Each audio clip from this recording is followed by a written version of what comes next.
Hi, I'm Stretch, and I'm going to show you how to fly a full procedure approach in Falcon 4. Before we hop into the pit, though, I need to familiarize you with an approach plate since it's our crux for the whole approach.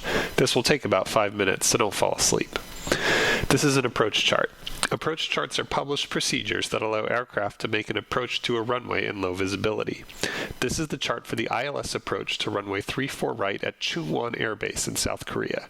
An airport may have multiple approaches published for different runways or different radio navigation methods, such as TACAN or ILS. You can get a full plate pack for North and South Korea at combatsimchecklist.net. Note that the plate packs there are not for real-world navigation and are intended only for use in Falcon BMS 4.32. Let's go over this approach chart and see what it all means. At the top of the chart is the name of the approach. As you can see, this is the ILS approach for runway 34 right at Choongwon Airbase. The RKTI is the airport's ICAO code.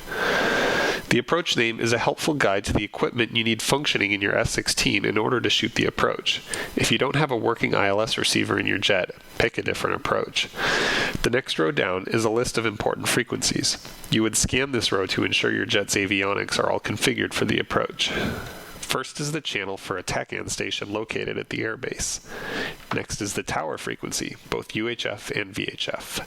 Then comes the frequency for the ILS transmitter at 34 right. Then comes the decision height or decision altitude. This is the lowest altitude you can go without being able to see the runway. There's a difference between the DH and the DA, and we'll get into this more later. After that is the localizer course. This is the course you'll be flying as you make your final approach. Next are the GPS coordinates and elevation for the airbase. And lastly is the minimum safe altitude, or MSA, diagram. If you ever should lose your way and you're worried about impacting terrain, simply refer to this diagram for a minimum altitude to climb to in an emergency. It's based off of bearings to the TACAN station, so you'd need to tune in the Choongwon TACAN and read your bearing off of the HSI. As you can see in this case, the minimum safe altitude within a 25 nautical mile radius of the TACAN station in all directions is 6,200 feet MSL. You can, of course, go lower than 6,200 feet if you are on a published segment of the approach, but as a last resort safety altitude, this diagram is useful. The next row down has the missed approach procedure. This is the procedure you'd fly if you made it down to the decision height and didn't see the runway. It also has a description of the runway lighting. Runway 34 right has ALSIF-1 approach lighting. That's the extended centerline lighting shown in the little picture, and the PAPI to keep you on glide slope. The big diagram below the header portion is the plan view. This is an overhead view of the approach. An approach always starts at an initial approach fix, or IAF. Some approaches may have more than one IAF, and you can start your approach at any one of them, but you must always start your approach at an IAF. The IAF at this approach is the Honey intersection, shown here. The Honey intersection is on the 095 radial from the TACAN station, 12 miles out. The DME in your jet, or distance measuring equipment, is used to calculate the distance between you and the TACAN station, so distances like these are sometimes called 12 DME to indicate that the fix is located using your F-16's DME. As you can see in the plan view, after flying to the IAF, the pilot then begins a 12 DME arc to the 160 radial from the TACAN, then follows that radial in towards the airport. We'll cover how to fly radials and arcs once we're in the pit. The feather here indicates an ILS. At some point when approaching the airport, the pilot will switch from TACAN navigation to ILS navigation and use the ILS to fly the rest of the way down to the runway.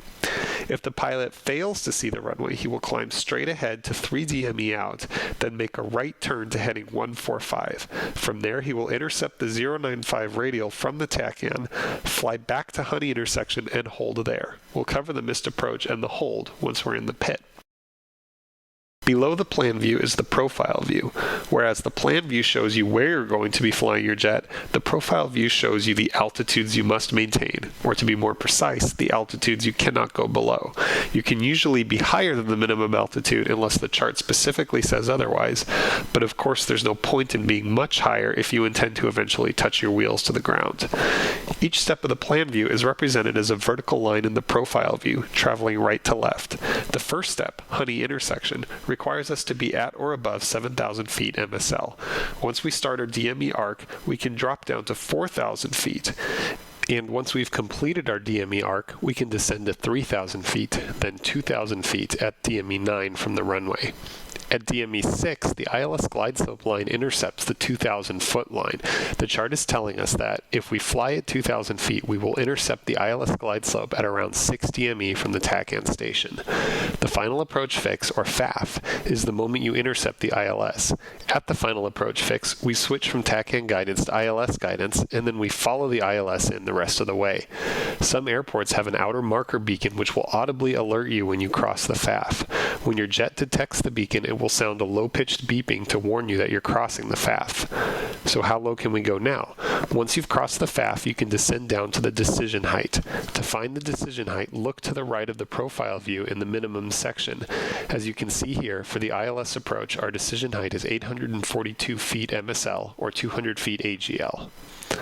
There are also minimums for two other kinds of approaches. If you fly the localizer approach without any glide slope information, you have to accept higher minimums. This could happen if the glide slope is inoperative at a particular ILS transmitter or if your jet's glide slope receiver malfunctions. Also, if you choose to circle around and land on a different runway, you must accept higher minimums.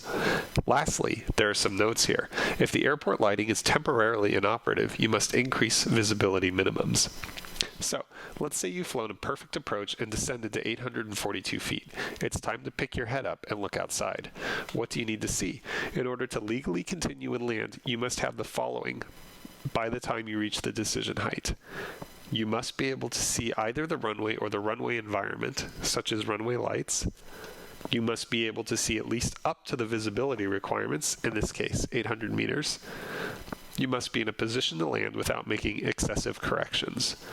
If you've met all of those requirements, go ahead and land. If not, you have to fly the missed approach. It's best to always just assume you're going to go missed, so you don't get caught with your pants down if you end up being forced to. Now, we've been talking about decision height this whole time, and earlier I told you there's a difference between that and decision altitude. A DH is used for precision approaches. Precision approaches are those with glide slope guidance as well as heading guidance. Since an ILS gives you glide slope and heading information, it's a precision approach. When flying a precision approach, your missed approach point is the moment you reach the DH. But what if you're flying a non-precision approach? Let's say the glide slope isn't working, so you're flying the localizer minimums. In that case, instead of a DH, we have a decision altitude, or DA. The DA is the lowest altitude you can descend during a non-precision approach, but you don't have to go miss right when reaching that altitude. Instead, you can continue flying towards the airport at that altitude until you reach the missed approach point, or MAP. On the profile view, the MAP is indicated to be the moment you cross over the TACAN station. So, if you were flying the localizer approach, you descend down to the DA, 1142 feet, and then continue tracking the localizer until you cross the TACAN station. That's when you'd have to go missed. How do you know when you've crossed the TACAN? You'd have to switch back from ILS to TACAN mode occasionally, and then note the to from indicator on your HSI. When it switches back to from, you've crossed the TACAN. You'd also know you've crossed it when your DME indicator starts counting up again. Alright, that's enough goddamn lecture. Let's get into the pit. We're going to start by making a waypoint for the initial approach fix, or IAF. In real life, you would expect approach control to vector you to an IAF, but since we don't have approach control in Falcon land, we'll make our own way there using the HSD. I'm going to modify steer point 5 and enter in the GPS coordinates for the IAF, which can be found on the approach chart. Then, I'm going to fly directly there. Once there, I'll begin the approach.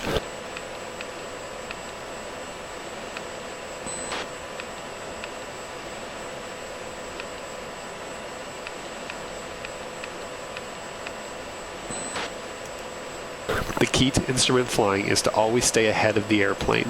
If you have some spare time in the air, use it to prepare for the next step. I'm going to use this time now to do my pre-approach checklist. The pre-approach checklist can be remembered as the 5 A's before an approach. First is ATIS. In real life, an ATIS is a recorded weather broadcast. The closest thing we have in Falcon is asking the tower for the current altimeter setting. Next is altimeter. Ensure that you've received the current altimeter setting and set your altimeter with it. it. Then comes approach brief. Study the approach briefing thoroughly and ensure that you are fully prepared for both the approach itself and the missed approach procedure. Since we just spent the last 5 minutes doing that, I'll skip that step now. But the important thing to know is to read every printed word on the chart. Chart designers can stick important warnings and notes anywhere on the chart, so read the whole thing, left to right, top to bottom. Next is avionics. In this step, confirm that your jet's avionics are ready for the approach. You have the correct radio frequencies dialed in for both comm radios, the correct TACAN channel, and the correct ILS frequency and course. Lastly is airplane. Perform your descent checklist. For most F-16 pilots, this includes, at a minimum, master arm safe and landing light on. Alright, let's do the 5As. I'm going to dial in the tower frequency and get the current altimeter setting.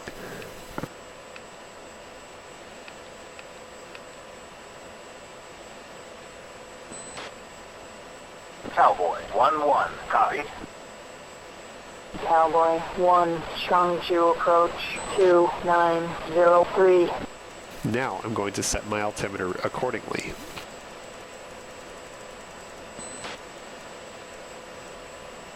As I said before, we've already done a full approach brief. The next step is to set and verify TACAN and ILS settings for the approach.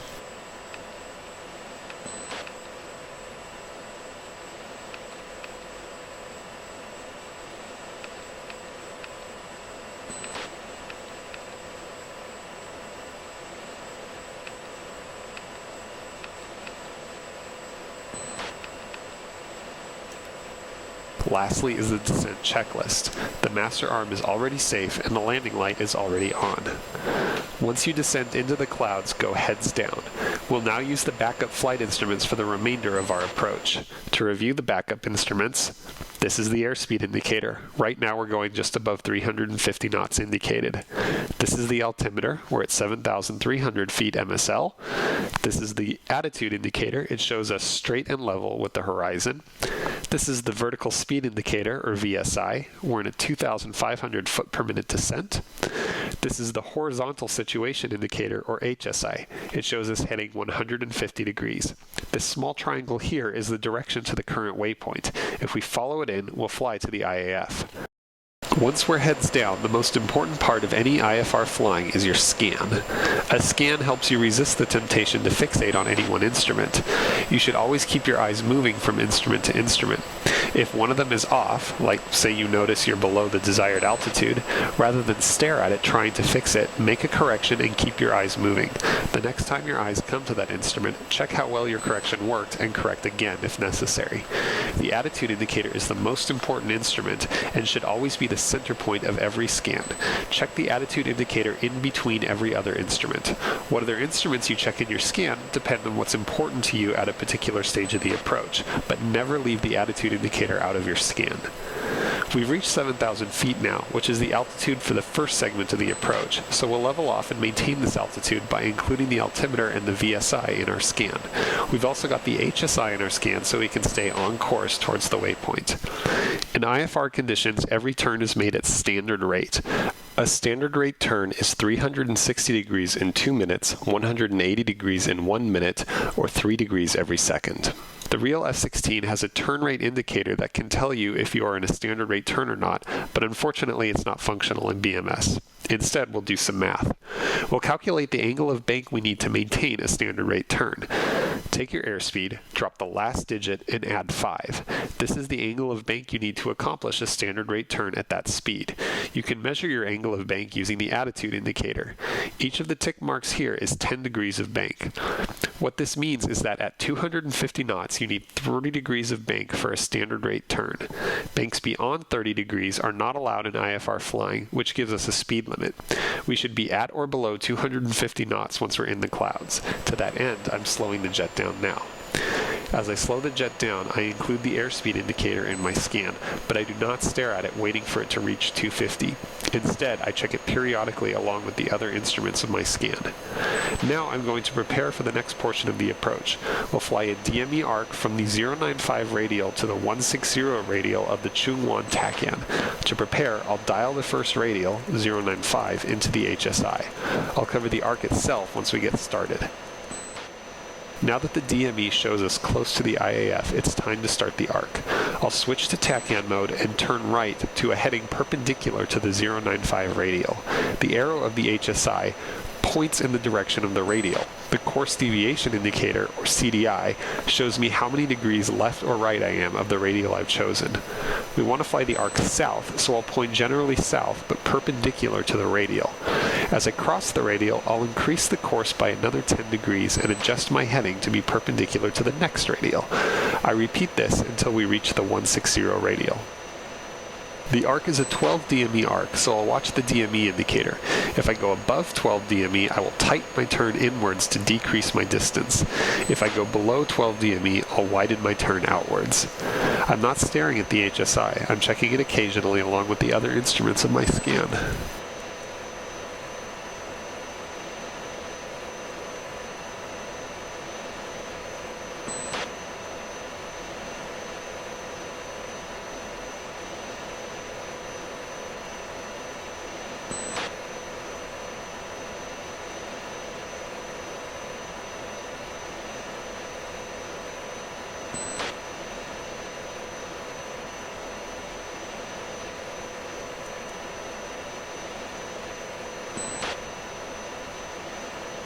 Now that I'm on the DME arc, the chart says I can descend to 4,000 feet MSL.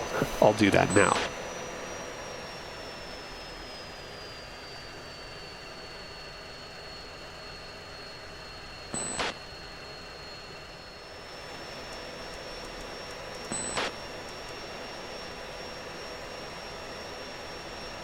I'm leveling off at 4,000 feet. At the 160 radial, I'll turn right and follow that radial into the airport.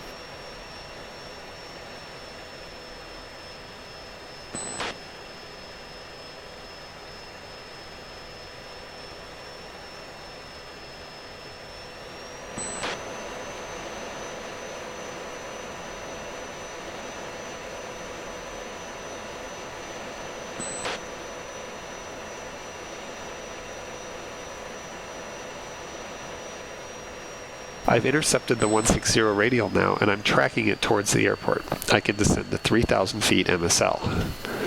Even though I'm overshooting the radial, my angle of bank never exceeds 30 degrees.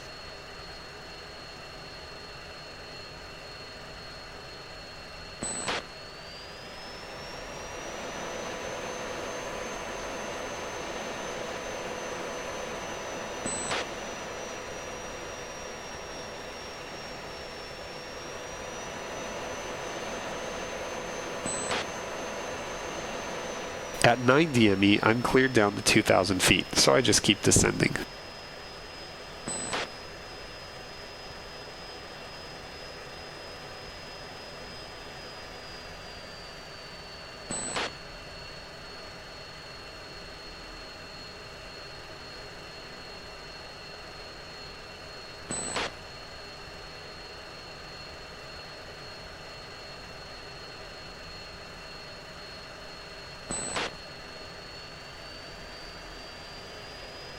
Now I hold this altitude until the FAF, which is when I intercept the glide slope from above.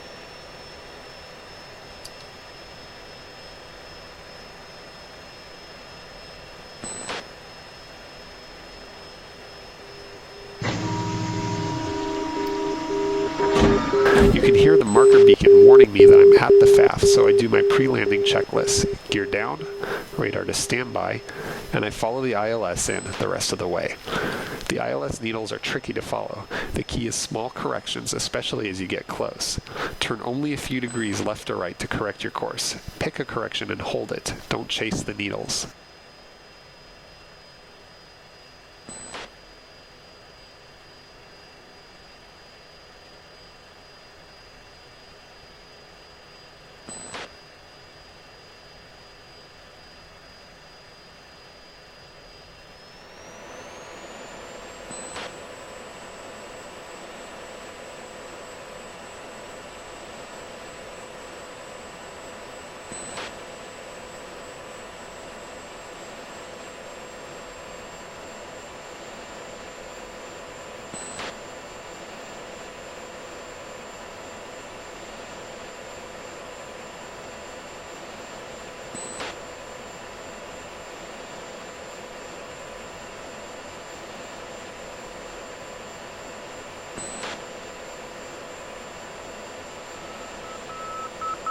There's the middle marker beacon warning us that we're approaching minimums.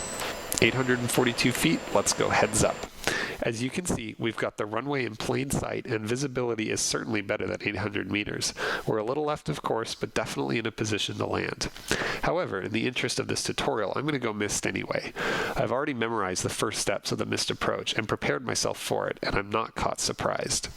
First, I get my head back down. Then I add full power, establish a climb, and raise the landing gear.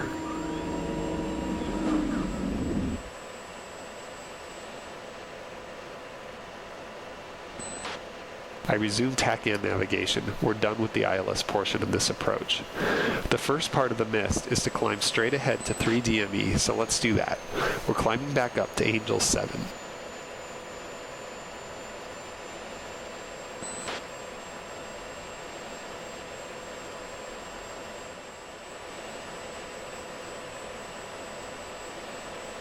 At 3 DME, we begin a right turn to heading 145. We're ultimately going to intercept the 095 radial, so I've dialed that in to prepare.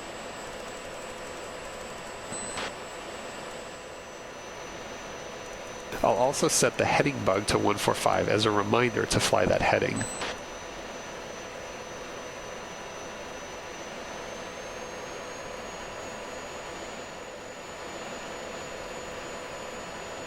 I'm leveling out at 7,000 feet now.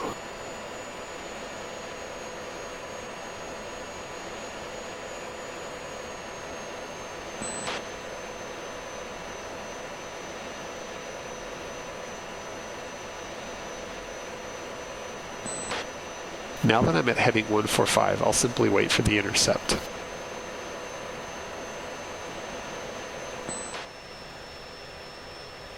The CDI is moving now.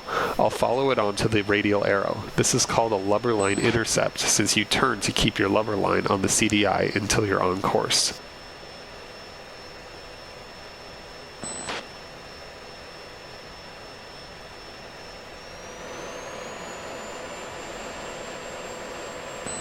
At 12 DME, I'm going to enter the hold.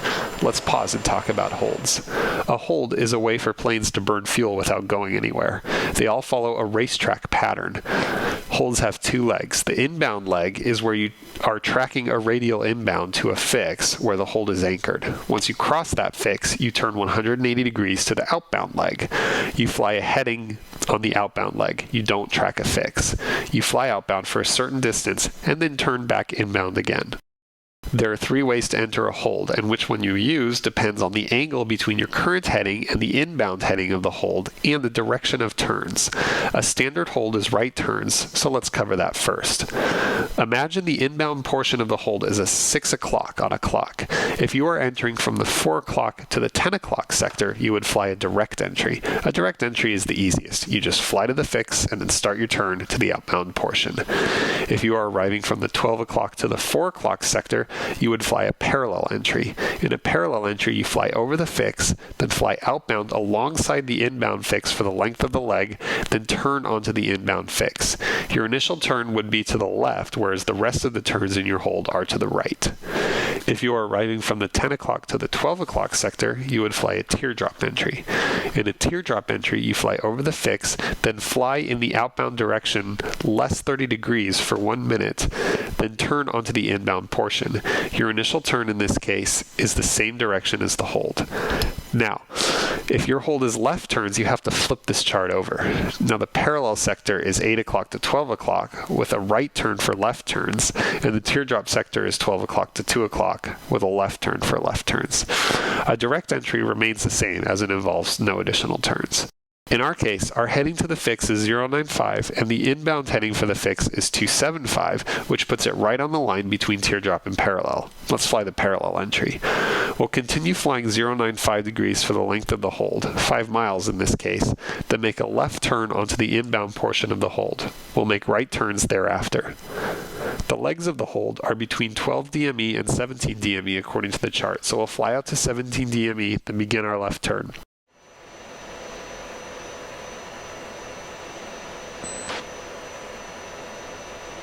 There's 17 DME, turning inbound. Radio interference has made the TACAN temporarily unusable, but we'll continue flying the procedure, as I'm sure we'll pick up the TACAN signal soon enough.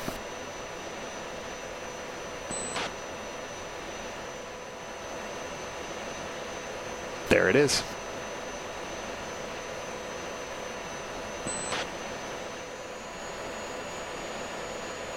We're turning now to an intercept course that will put us back on the 095 radial inbound, all while maintaining 7,000 feet in the hold.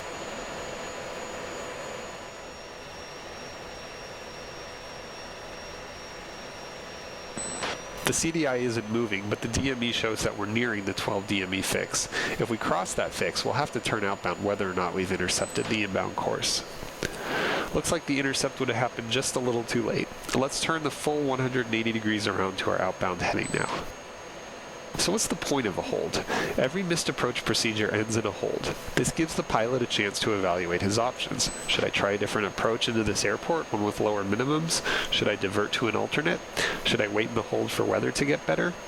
You don't have to do the hold at the end of the mist. If you already know what you're going to do before you get to the holding fix, you can just proceed straight to your next step.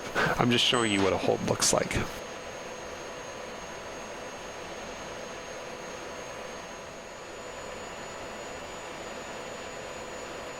Now that we've arrived on the outbound heading, we'll fly it until 17 DME. I'm going to pick my head up for a bit to check the wind direction. Looks like it's coming from the west, and it's strong. It's important to set up a wind correction angle if necessary. In this case, the wind is directly at our tail, so it's not blowing us off course. If it were coming in from the left, I'd correct a few degrees to the left to counter it.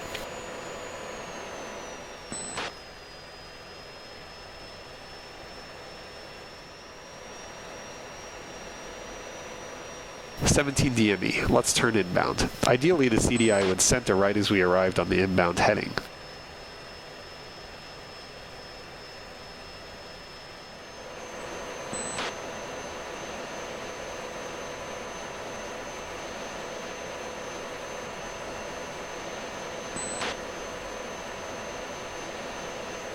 And looks like that's going to be the case. That's some quality precision IFR flying. Alright, that about covers everything you need to know to fly this ILS approach in the Choongwon Airbase. I hope you've enjoyed my flying and my narrating, and I encourage you to download the playback and practice shooting your own approaches. It will prepare you for bad weather and make you a better all-around pilot. Stretch, signing off.